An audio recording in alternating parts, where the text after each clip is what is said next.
আমার ভাইরা, যারা গরিবদেরকে ঠগাচ্ছে জাকাতের টাকা দিয়ে, ফেতরার টাকা দিয়ে,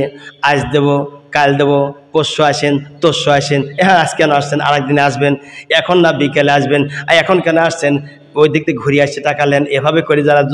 গরিবদেরকে জাকাতের টাকা, ফেতরার টাকা নিয়ে ঘোরাইতেছে, এদের জাকাত, এদের ফেতরা আল্লাহর দরবারে কবুল হবে না, গ্যারান্টি দিয়ে লিখে রাখুন। আমি তো বলে গেলাম যে সকল ধনীরা টাকা পয়সা অর্থ নিয়ে ছিনিমিনি খেলছে, গরিবদেরকে বলছে, গরিবরা যখন সাহায্য চাইতে যায় তখন বলে আজ নয় কাল আসুন,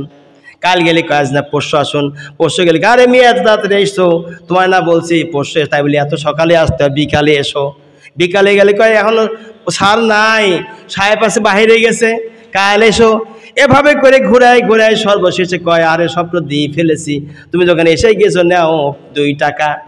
1 টাকা 2 টাকা, 1 টাকা 2 টাকা করে 2025 সালে যদি কোনো ব্যক্তি দান করে,